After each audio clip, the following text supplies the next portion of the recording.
宋之瑜看了看墙上的挂钟，犹豫了一下，说道：那无忌哥，千羽姐，时间不早了，宿舍楼在12点会锁门，我得先回去了。他明显不太舍得走。苏无忌说道：那还愣着干什么？快点回去呀！穆千羽打了苏无忌一下：你好好说话。行吧。苏无忌的语气老气横秋，像极了长辈。在校期间记得好好学习，天天向上，拿了奖学金记得给奶奶买几身衣服。宋之瑜的眼睛里透着纯净和认真。无忌哥，你放心，我一定能拿奖学金。穆千羽像是想到了什么，忽然问道：之瑜，你高考考了多少分？宋之瑜答道712。712。穆千羽被这分数震了一下。川省起码排名前10吧，这分数完全可以去首都那2所大学读很好的专业了。啊，你为什么要选择林大？苏无忌一脸的痛心疾首。是啊，我当时就觉得这个选择太糊涂了，简直脑子有坑。这家伙之前还说自己不知道宋之瑜考上了临江大学，现在却接二连三的露了馅。宋之瑜看了苏无忌一眼，眼眸间的波光清澈又柔和。林大也很好，全国第3呢。穆千羽看到了这眼神，立刻明白了宋之瑜选择临江大学的原因。他轻轻一笑：之瑜这个点儿，公交地铁都停运了，让你无忌哥开车送你回去吧，免得路上不安全。这时候肖音磊正好把果盘切好了端进来，听到了这句话，顿觉有点诧异。老板娘这是要给宋之瑜助攻？宋之瑜连忙说道：千羽姐，不用麻烦无忌哥送我了，我可以骑共享单车的。20几公里呢，骑车得骑多久？这丫头的简朴是源自于骨子里的。苏无忌立刻起身向外走去。真麻烦，我送你回去，顺便看看你学校里有没有漂亮学妹。这话说的，学妹再漂亮，能有面前的宋之瑜和穆千羽漂亮吗？这可是前任校花和现任校花。好。宋之瑜起身，笑眼弯弯，有些动人。等他们下楼之后，穆千羽也准备离开，只是在出门之前，他又转身问道：小庞，你觉得你老板是个什么样的人？这个问题有些难度，小庞很认真地想了一下，才说道：我不知道老板算不算人。什么？穆千羽哭笑不得。何出此言呢？小庞正色说道：因为财务经常说，老板，求求你当个人吧。穆千羽实在是忍不住，笑得弯了腰。这笑容让夜晚的房间都明媚了许多。2分钟后，楼下那台破普桑轰隆隆地发动，难闻的尾气把周围的客人都给熏得往后退好几步。一台挂着首都牌照的奔驰 G63 旁边站着几个不到20岁的年轻人。都什么年头了，还能看到这种破车都成老古董了？这车还能卖1000块钱吗？怎么好意思开到皇后酒吧来泡妞的？大概想要带姑娘来皇后装逼的吧，但有脸把这破车开出来，说不定都买不起皇后酒吧的1瓶酒。然而其中一个穿着蓝色 LV 夏装的年轻男子却瞪圆了眼睛。我没看错吧？那坐在普桑副驾上的女孩是咱们学校的宋之瑜。江少没错，好像真的是那个校花啊。这穿着 LV 的江少把烟头随地一扔，拉开驾驶座车门，直接发动了车子。走，上车，跟过去看看。一台奔驰大 G， 一台保时捷卡宴，轰隆隆的发动，快速追了上去。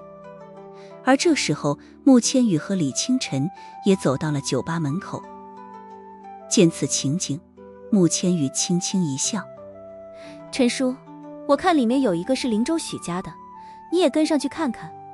要是他们冲撞了我的好战友，你就稍微给点教训。”停顿了一下，他又补充了一句：“不用让无忌知道。”桑塔纳的车厢里，苏无忌大部分时间都没吭声。这家伙此刻的状态，与在穆千羽面前的渣男样子是截然不同，丝毫没有撩拨旁边清纯姑娘的意思。宋之瑜坐在副驾，也沉默着，双手交叠放在并拢的膝盖上，整个人似乎是有些紧绷。你往右边看，现在正是临江晚上的灯光秀。苏无忌忽然抬手指了指窗外，挺好看的。哦。听到苏无忌终于开口讲话，宋之瑜一下子放松下来，立刻转脸看向窗外。当那炫目光彩照过来的时候，他忍不住的轻轻道：“好漂亮。”在这姑娘的纯净脸蛋上映着窗外的梦幻光影，分外动人。你奶奶身体还好吧？苏无忌突然问道。其实这时候宋之瑜的心里也正想着，如果奶奶能在这里看到这漂亮的灯光秀，那就好了。而在寂静的梁山深处，一到晚上，只有清冷的月色和寂寥的星光。奶奶身体不如以前了，但照顾自己没太多问题。宋之瑜说道。她今年71了。苏无忌笑道：“我4年前去的时候，老太太腿脚利落得很，爬天梯下陡坡的速度很快，我都跟不上。”宋之瑜所在的小山村，在一处山崖的顶端，想要上去，起码得爬1个多小时的陡坡，堪称绝壁天梯。这几年来，随着资助越来越多，天梯也用钢管重修台阶，登顶的难度没那么大了，但对体力仍旧是个不小的考验。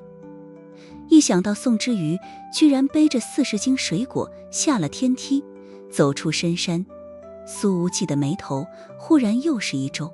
无忌哥，你不高兴了吗？宋之瑜看到了苏无忌的脸色，轻轻地咬了一下嘴唇，又有些紧张了。以后要分得清主次和重点。苏无忌没好气地说道。就像这一次，以你的分数不报考首都的那2所大学，简直蠢到家了。这话说的颇有些当老师的样子。我可以等考了研再去首都。宋之瑜能听出这字里行间的关心之意，轻笑着解释。但是和首都相比，我真的更喜欢灵州。苏无忌，这就是脑子不好使。你就算是喜欢灵州，也可以在首都上大学，等毕业了再来。宋之瑜，哦，那还得等4年。我才不要。苏无忌又本着脸继续说道。以你的长相，在学校里肯定有不少男生喜欢。决定谈恋爱之前，一定要擦亮眼睛。宋之瑜的笑容明显灿烂了一些。无忌哥，你放心，我不会在学校里谈恋爱的。那就很儿时。苏无忌补了一句。校外的也不行。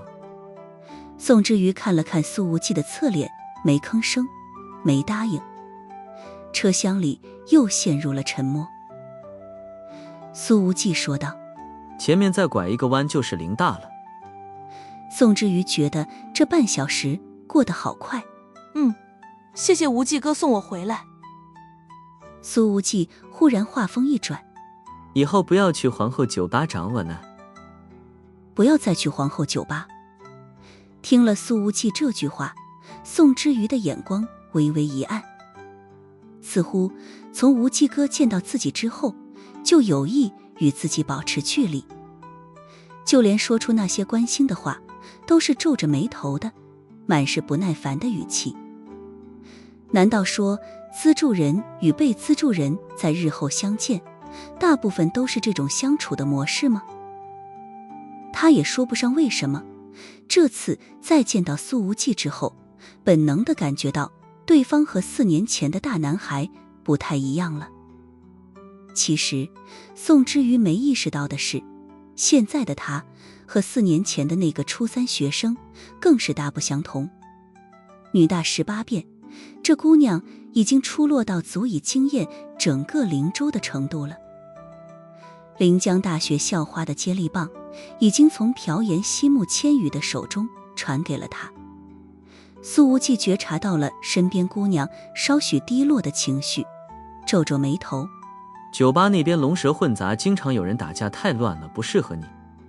哦，好。宋之瑜眼中的微暗之意瞬间褪去，他对那位千羽姐姐的话理解更深了。这位无忌哥哥会关心人，但就是不会好好说话。等下了车，苏无忌打开了车子后备箱，从中拿出了一个崭新的双肩包，递给宋之瑜，板着脸说道：这里面是手机和电脑，我的号码已经给你存进新手机里了，如果遇到了解决不了的问题，可以给我打电话，但也不要打太多，休很忙的。宋之瑜的眼睛里弥漫着感动，似有雾气升腾。无忌哥，我不能要，你已经给我很多东西了，我可以用奖学金来买。让你拿着你就拿着，啰里啰嗦的。苏无忌看起来又有些不耐烦，把双肩包重重塞进了宋之瑜的怀里。这些礼物显然是提前就买好的。宋之瑜知道苏无忌就是故意摆着一张臭脸来掩饰他的关心。哦，好，谢谢无忌哥。宋之瑜没有再推辞，这姑娘的眼眶已经变得红红的了，眼睛里的晶莹已然要流淌出来。见此，皱着眉头的苏无忌难得笑了一下。几年没见，还是以前那个爱哭鬼。宋之瑜闻言也笑了，但他不会告诉苏无忌，对方当年离开梁山，他可是哭了好几天。而这时候，一台奔驰 G63轰隆隆地开了过来，直接在苏无忌的身前刹停。这大 G 有着 V8 的发动机，明明动力澎湃，一路却被好几个红灯拦在后面，愣是没追上前面的破普桑。紧接着，那台挂着灵州本地牌照的保时捷卡宴也停到了旁边。当他们拐过弯的时候，正好看到苏无忌往宋之瑜的怀里塞包的动作。给我滚开，离之瑜远一点。一个穿着蓝色 LV 夏装的男生从驾驶座上跳下来，直接挡在了宋之瑜的前面，还顺势重重推了苏无忌一把。紧接着，从车子上又下来了3男1女，都围在苏无忌的旁边。苏无忌竟是一点也不生气，他的手在胸口衣服上掸了掸，打量了一下这个年轻人，微笑着说道：开着首都牌照的大 G 跟在我们后面那么久，为的就是英雄救美这一下吧。这男生盯着苏无忌，眼神里带着明显的倨傲与轻蔑。你不要觉得之瑜刚到大城市就好骗，开着个破普桑就敢带之瑜去皇后酒吧，知不知道那酒吧一晚上的最低消费是多少？苏无忌这个皇后酒吧的老板一下子被这话给整乐了。我去皇后酒吧有什么问题？且不说最低消费，光是今晚全场由苏公子买单的话，在皇后里都不知道响起过多少次了。没钱就不要去学有钱人装逼。这 LV 青年说道：你以后不许再接近之瑜，给我记住了，不然我会让你变得连路边乞丐都不如。说着，他又重重地推了一把苏无忌的肩膀。这青年又转向了宋之瑜：还有你，之瑜刚刚从山里出来，不要被花花世界迷了眼，眼光别那么短浅。然而宋之瑜却把这家伙挤开了。他站到苏无忌身边，眼神之中流露出清晰的关切：无忌哥，你没事吧？见此，那个 LV 青年的脸色一下子难看了许多。宋之瑜，你不知好歹。苏无忌瞥了对面几人一眼，说道：这几个蠢货是你同学吗？宋之瑜说道：有2个是同班的。他转过头看向 LV 青年，说道：江浩斌同学，你不该这么做，我认为你需要道歉。这丫头立场极为鲜明。不过这话还没说完，便立刻被旁边的一个身穿黑色短袖的高壮男生打断。宋之瑜，江少一片好心为你出头，你怎么还不识趣呢？到底是从山里出来的，真是没见识。宋之瑜刚想说什么，就被苏无忌一把拉到了身后。这里不用你说话。也不知道为什么，苏无忌每次跟宋之瑜讲话都是用的这种不耐烦的语气，似乎不想跟对方处好关系一样。哦。宋之瑜答应了一声，这模样看起来颇为乖巧。LV 青年江浩斌双手插在口袋中，表情沉沉，冷冷盯着苏无忌。我是从首都来的，家里安排我上了临江大学，你明白这是什么意思吗？在他看来，自己这句话有着很大的信息量。从首都来的，连林大这种顶级双一流大学都可以任意选择，这显然代表着拥有极强的背景。苏无忌双手插兜，像是看傻子一样。哦，原来你考不上林大是走后门进来的。他这样的态度让对面几个人更加愤怒了。你怎么对江少说话呢？不知好歹！立刻跟江少道歉，不然后果自负。你什么身份？江少什么身份？一个臭屌丝，知不知道什么叫做首都世家？几人纷纷说着，眼看着就要动手了。刚刚成年，20岁不到，很容易血冲脑门。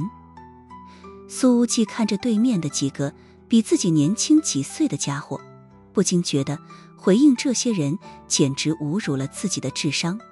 看来走后门的人还不少，本来多好的学校可惜了。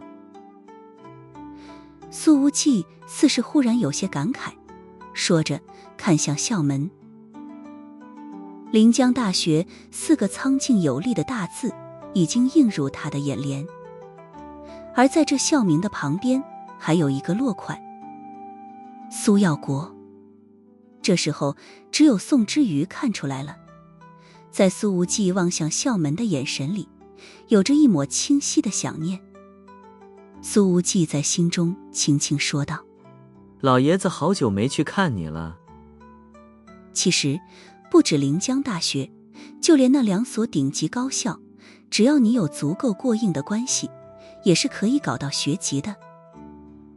而这个江浩斌明明是首都人，却没选择那2所学校，反而来到了灵州，恰恰说明了他家里的关系并没那么硬。就在苏无忌看向校门的时候，那个穿着黑色 T 恤的高壮男生已经打开了卡宴的后备箱，从里面抽出来一个高尔夫球杆。他用球杆戳了戳苏无忌的胸口，语气里透着盛气凌人的味道。现在立刻向浩兵道歉，不然我许家泽能让你在灵州没有立足之地。苏无忌一听这名字，咧嘴一笑。你叫许家泽，许老六是你吧？在他看来，一群刚刚成年的大学生连放狠话都如此幼稚。许家泽冷笑：你还能笑不出来？马上我就让你跪在地上哭。说着，他抡起高尔夫球杆，狠狠砸在了桑塔纳的前挡玻璃上。一下之后，玻璃直接被砸出了一个拳头大小的洞，周围一片裂痕。苏无忌竟是一点不生气，笑眯眯地抽出一根烟，叼在嘴里，也不点燃，还慢悠悠地拿出手机，拍着许家泽砸车的视频。许家泽根本不介意苏无忌用手机录像，就算是把视频发到网上，他也有办法让视频立刻被删掉。在许家泽看来，在灵州没有搞不定的事情，更何况是一个开普桑的臭屌丝。砰砰砰砰，高尔夫球杆接连砸了10几下，桑塔纳四面的玻璃全都碎掉了，车子里到处都是玻璃碴，根本不能坐人了。宋之瑜看着此景，眸子里明显有些心疼之意，而这些所谓同学的嚣张姿态，也让刚刚走出大山的他见识到了社会的另外一面。许家泽也是气喘吁吁，用力砸了这么多下，对于他那已经被夜场掏空了的身子来说，着实有些运动过量了。贾晚泪，苏无忌的脸上仍旧带着嘲讽的笑，还不道歉？许家泽呵呵冷笑，你再不道歉的话，你的脑袋很有可能变成这副样子。说着，他把高尔夫球杆往车灯上狠狠一抡，车灯立刻粉碎。许家泽，你快住手，不要再砸了。宋之瑜终于不顾苏无忌不让他出声的要求，喊了出来。江浩兵双手插兜，冷冷一笑，家泽，继续砸，不要停，让他们后悔之前的所作所为。说着，他自己也是抬起脚来，重重地踹了一下普桑的车门。砰！车门直接凹陷了一大块。许家泽嘲讽地看了宋之瑜一眼，宋之瑜，浩兵能看得上你是你的福气，现在证明给你福气你也接不住，你就是个没见过世面的土包子。其中唯一的女生也是双手抱胸，声音之中带着刻薄的嘲讽。宋之瑜，别以为自己长得多漂亮，其实你土的掉渣。你去林州商务会所里看一看，那些排队等着被挑选的女孩可比你洋气多了，学历还比你高呢。被这样侮辱，宋之瑜的俏脸已然涨红，他的拳头紧紧攥着，贝齿咬着下唇，嘴唇都要被咬出血来了。而这时候，苏无忌却只是拍了拍宋之瑜的肩膀，并未出言安慰，好像也没有想替他出头的意思。他的另外一只手还举着手机，依旧在拍着视频。看此情景，许家泽和江浩兵都以为苏无忌是个怂货。毕竟但凡是个男人，都无法忍受身边的清纯女孩受到这样的侮辱。此刻江浩兵对这几个同学的表现非常满意，他本来对宋之瑜一眼心动，但对方刚刚居然还让他道歉，这让江浩兵很想把这个朴素女孩的自尊踩在脚底下，狠狠碾碎。许家泽又喊道：你们俩快给浩兵道歉！在这一群人里，只有他称呼江浩兵的时候是浩兵，其他人都是喊江少，地位高低一目了然。苏无忌看着手机屏幕，呵呵一笑。许老六，你都看到了吗？电话里传出了一道低沉之极的中年男声。苏少，我看到了，我怎么生出这么一个混账东西？听了这声音，许家泽立刻浑身一震，他看着苏无忌，你在跟我爸打电话？苏无忌呵呵道：许老六，你儿子砸了我的豪车，你好好想想究竟该怎么赔吧。许家泽嗤笑：豪车你这破普桑连2000块都不值，叫哪门子豪车？然而这时电话里传出来了一声冷喝：许家泽，你这个混账东西，快点给苏少爷道歉！许家泽难以置信地说道：爸，你认错人了吧？你让我给他道歉。电话里面许东台已经快要被气疯了，托了天大的关系，好不容易把自己儿子塞进了临江大学，结果却一开学就惹上了这一尊大神。许家泽，你要是不能取得苏少爷的原谅，你就不要再踏进家门半步。许东凯吼道。我许东凯就当从来没有你这个儿子。其他几个学生都惊呆了，他们根本想象不出来，为什么在灵州颇有身份的许家六爷会这么惧怕一个开着破桑塔纳的年轻人。许家泽喊道：爸，你为什么替这么一个臭屌丝说话？视频那端的中年男人闭眼深吸了一口气，他差点没被这个称呼搞得当场晕过去。苏无忌微微一笑：许老六，你儿子指着我的鼻子骂我，帮你管教管教他，不过分吧？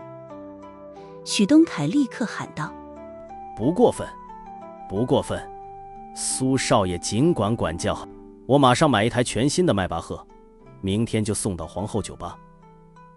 车子就不要了，抓紧干你的蠢货儿子办个退学手续。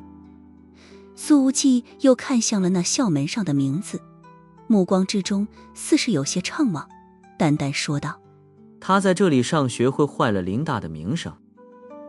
许家泽听了，举起高尔夫球杆，重重戳着苏无忌的胸口，怒道：你丫的凭什么让我退学？老子来林大读书，那是给林大面子。啪！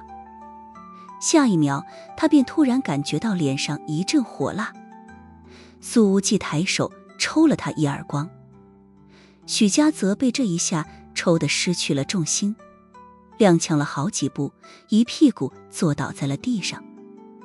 而这货手里的高尔夫球杆已经被苏无忌劈手夺去。他冷冷说道：临江大学的面子要你来给。这一刻，苏无忌眼睛里的冷芒让许家泽控制不住地打了个哆嗦。江浩兵见到许家泽被抽了耳光，立刻说道：你敢公然打人？苏无忌看了看他，冷冷一笑，随手一甩球杆。对呀，我就打了。砰！啊！许家泽立刻发出了一声惨叫，因为这球杆不偏不倚，正好砸在了他的肩膀上。那清脆的骨裂声传进了所有人的耳朵里。苏无忌下手如此狠辣，让那几个富二代学生忍不住有些心慌。他们平时已经很跋扈了，可是对面这家伙的嚣张超出他们好几倍。宋之瑜看着此景，本来压抑着愤怒情绪的眼睛里已然变得亮了许多。此刻的苏无忌展现出了他在梁山里从未展现过的暴力一面，却并未让那个姑娘感觉丝毫的害怕与不适，反而他的眸子里涌现出了一抹以前从未出现过的光彩。江浩兵的心底有点发虚，他狠狠皱眉盯着苏无忌。你知不知道你这么做会付出什么样的代价？苏无忌呵呵一笑：我不知道，你来告诉我。随后他忽然往前迈了一大步，抬脚重重地踹在了江浩兵的肚子上。后者被踹得踉跄倒退几步，后背重重地撞在了奔驰大 G 的车头。江浩兵前胸后背都受到重击，感觉到自己的腹腔里面翻江倒海，整个后背都要疼得裂开了。混蛋，你真是找死！他半跪在地上，满脸涨红，张口干呕，说话都非常艰难。苏无忌冷笑了一声：抓紧通知你的家里人，让他们来灵州拜拜码头，不然你们在这里可别想有一天好日子过。停顿了一下，他又说道：对了，自我介绍一下，我叫苏无忌，是皇后酒吧的老板。皇后酒吧的老板？几个富二代的脸上都涌现出了难以置信的神色，而那个被打碎了肩膀的许家泽满脸都是惊恐。他指着苏无忌，仿佛见了鬼一样，结结巴巴地说道：“你就是苏无忌？”这时候，对面几个年轻人都没有再怀疑苏无忌的身份。毕竟，许家六爷许东凯在面对他的时候，那骨子里的又敬又惧，可不是作假。再说了，在灵州，谁会去冒充这么一个臭名昭著的家伙？但是他们的心里只想骂娘：你特么的一个黑白通吃的酒吧老板，为什么非得在泡妞的时候开着个破普桑？你要是开着一台劳斯莱斯，谁特么会不开眼的招惹你？而这时候，李清晨驾驶着一台黑色奔驰轿车开了过来。他下了车，看了看现场的情况，说道：“苏公子，小姐让我来看看，接下来交给我吧。”看来，对于穆千羽交代的那句“不用让无忌知道”，李清晨是完全没有半点执行的意思。他才不愿见到小姐默默付出。苏无忌一摆手：“汉一点小冲突用不着麻烦陈叔出场，您是我长辈，喊我无忌就行了。”这彬彬有礼的样子，和之前的嚣张跋扈完全不像是同一个人了。李清晨可不会以苏无忌的长辈自居。这几天的接触过后，他已经发现自己根本看不透面前的年轻人。苏无忌看起来总是在夜色下醉生梦死，可在很多事情的背后都能找到他的影子。李清晨说道：“苏公子，请放心，此事过后，许家会受到教训，至于其他几个参与者，都会付出代价。”随后他看向了那个捂着肚子半跪在地上的江浩斌，缓缓补充了一句：“当然，来自首都的也不例外。”江浩斌满脸阴沉，但此刻就算心中有着万分憋屈，也只能暂时忍下来。而许家则从小在灵州长大，是认识李清晨的。他知道这位爷在穆家的地位着实不低，甚至有可能是穆家的第一高手。连这等人物都主动要求出手了，许家则面如死灰。苏无忌见状笑道：“那行，我也不跟陈叔客气了，也替我跟千羽说声谢谢。他真是个热心肠的大好人，整个灵州就他最人美心善。还有让千羽以后不要再往我的账户里打钱了，和我之间不用把事情分得那么清楚，毕竟以后……”李清晨闻言苦笑了一声：“苏公子和小姐关系亲密，可以自己跟他说的。”这句话这么长，老李有点记不住。况且这么肉麻，要怎么转述？苏无忌哈哈一笑，说道：“陈叔，我和千羽的关系可不是你想的那样，或许以后能有深入的发展，但现在就是互相搭一搭顺风车而已。”李清晨一扭头，正好迎上了苏无忌的目光，这眼光清澈又清醒。怎么，合着你之前这么甜我家大小姐，都是演的？毕竟我们两家的长辈都想撮合我们俩，起码表面上不能让他们太失望。苏无忌咧嘴一笑，虽然彼此没有明说，但是以苏无忌的浮夸演技，从一开始就没能骗过穆千羽。李清晨有点不明白苏无忌突然提起此事的用意，他微微点头：“好，我会向小姐转述的。”可他现在已经发自内心的觉得，眼前这个年轻人和自家小姐无比般配了。那这里就交给陈叔了。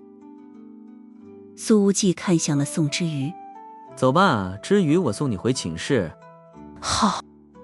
宋之瑜抱着双肩包，弯弯的笑眼中带着欢喜。李清晨看着他们二人的背影，撇了撇嘴，摇头一叹。他忽然有点替穆千羽不爽，并肩走在校园里。苏无忌问道：“在他们出言侮辱你的时候，知道为什么没有安慰你吗？宋之瑜很明白。我知道，无忌哥，你想让我提前适应这样的环境。我是想告诉你，这些都不算什么。苏无忌接着说道。毕竟大半个灵州都骂我是恶棍混蛋，还有很多人恨不得让我现在就死，可我现在还是活得好好的。宋之瑜极为不平。可是他们都没见过梁山里的你。那不重要。苏无忌笑了一下，在他这笑容里，那种刻意伪装出来的不耐烦全都消失不见。他们没见过，你们不是见过了吗？想起心底那些宝贵的记忆，瞬间宋之瑜的笑容瞬间绽放。这一刻，洒在林大校园里的月光仿佛都黯然失色。我见过，我永远不忘。快到宿舍楼下的时候，宋之瑜看似不经意地问了一句：无忌哥，你和千羽姐真的很般配，我下次见到她要不要喊嫂子？喊哪门子的嫂子？苏无忌满不在乎地说道。根本就是没有的事儿。太好了。啥什么太好了？没什么，无忌哥再见。宋之瑜一笑，挥了挥手，转身跑进了宿舍楼。苏无忌在原地，似乎被这个笑容搞得有点出神。他喃喃自语：这丫头什么时候变得这么好看了？临江大学的校园很大，等苏无忌回到了学校门口，李清晨已经离开了，江浩斌几人也被带走了。那一台桑塔纳座椅里的碎玻璃也已经被清理干净了。苏无忌开着八面漏风的小破车，径直回到了皇后酒吧。老板，今天还打牌吗？萧音磊问道。我再把那几个穿着包臀裙的姑娘叫过来。不打了，这几个小浪蹄子的裙子越来越短，跟他们一起打牌光顾着看大腿了，老是输。苏无忌说着，慢悠悠地晃到了顶层套房，把双脚翘上办公桌，闭上了眼睛。萧音磊迈动着那丰腴的大白腿，走到了椅子后面，轻轻揉着苏无忌的太阳穴。馥郁芬芳的香气已然钻进了苏无忌的鼻尖。苏无忌也不知道这是不是香水味儿，反正他从来没在其他人的身上闻到过类似的味道。萧音磊问道：老板，在香什么呢？苏无忌说道：刚刚把东方离人会所收过来，很多事情都还没理顺。萧音磊的声音轻轻：老板，交给我来理顺便是。这看似简单的一句话，预示着萧音磊将要面对巨大的困难与危险。那是首都几条过江龙的产业，他们不会轻易承认失败的，尤其是那位胜负心极强的白旭阳。其实在大部分的时间里，苏无忌在前面打打杀杀的时候，都是萧音磊负责跟在后面收拾。没有这位长腿御姐，苏无忌在灵州的势力不可能在短短2-3年内就发展到如今这程度。苏无忌咧嘴一笑：你才是我身后的女人。萧音磊笑盈盈的不接这句话，闭目养神了一会儿。苏无忌又说道：那你觉得朴妍希和穆千羽谁更适合当你的老板娘？萧音磊的眸间闪过了一道八卦的光。老板，不能都选吗？那当然不行，什么年代了还开后宫？苏无忌立刻睁眼，义正言辞：你这话可三观不正，要批评。他这睁眼往上一看，没能看到萧音磊的脸，视线完全被旗袍下的波涛所阻隔了。太汹涌了，好似泰山压顶，距离这么近，简直有一种扑面而来的窒息感。其实老板既然这么问了，就说明您的心里面已经有了2个答案了。萧音磊说道：不过我倒是有个不同的建议。什么建议？快说来听听。苏无忌猛地坐直了身体，脑袋不小心顶到了风峦，引得旗袍一阵晃荡。再加上一个宋之瑜呗。萧英磊伸手压住还在晃的胸口，往后退了一步，笑道：我一直都挺喜欢这丫头。苏无忌揉了揉脑袋，宋之瑜才多大，你喜欢她啥？萧英磊：聪明好看，还幼幼。我不喜欢幼的。苏无忌没好气地说道：你怎么不把你自己也加上？萧英磊轻轻一笑，眼眸之中光芒流转。我怕老板不敢。我龙精虎猛又不肾亏，有什么不敢的？在这种玩笑上，苏无忌似乎不是萧英磊的对手，他立刻生硬地换了个话题：先不聊女人了，接下来我们的主要精力要一路向北了。萧英磊重新往前走了一步，准备进首都。苏无忌咧嘴一笑：不是回首都啊。萧英磊的笑容灿烂了许多。今夜首都怕是有人要失眠了。不仅首都，即便是灵州，也同样有人全无睡意。穆千羽穿着白色的轻纱睡衣，靠在床头，白皙的锁骨暴露在外，裙子下摆很短，两条光洁的长腿几乎全部暴露在外。无论谁看到此时的她，都会认为灵州第一美人的名头名不虚传。此刻一件简单的居家睡衣，竟是直接让穆千羽流露出了一股又纯又欲的气质来。此时他收到了几张航拍图以及一段文字介绍，那照片拍的似乎是一处掩映在群山中的校园，有教学楼和宿舍楼，虽然已经很晚了，但教室仍旧灯火通明。透过窗户，一个个奋笔疾书的身影清晰可见。穆千羽手指轻移，把其中一张照片放大，他盯着校门上的字，轻轻念了出来：天际中学。一看到这学校名字，穆千羽第一时间便想到了苏无忌。紧接着他又看向了下面一段文字：大小姐，调查清楚了，天际中学于4年前捐建完成，只招收凉山地区的贫困生，学费生活费全免。而看到下一行，穆千羽的眼光明显一颤。那一行字的内容是：天际中学的本科上线率已经连续3年保持100%。深夜，在一处废弃工地上，江浩斌正在给家里打电话。他此刻鼻青脸肿，灰头土脸，狼狈至极。至于剩下的几个富二代，也都和江浩斌差不多，每人都有严重的皮外伤，模样着实凄惨，根本没脸见人。全是李清晨亲自动的手。姐。电话接通，江浩斌只说了一个字，便哽咽地说不下去了。从小到大，从来就没受过这样的欺负。浩斌，你怎么还哭了？电话那端的语气似乎有点好奇。呵呵，多大了，这么哭不丢人？姐，我被林州的一个酒吧老板打了。江浩斌吸了吸鼻子，眼底有着不甘和愤怒。今天晚上，他本想把苏无忌的自尊踩到脚底下，可是最终被踩趴下的却是他自己。皇后酒吧的老板又如何？在江浩斌看来，对方只不过是个不入流的地头蛇而已。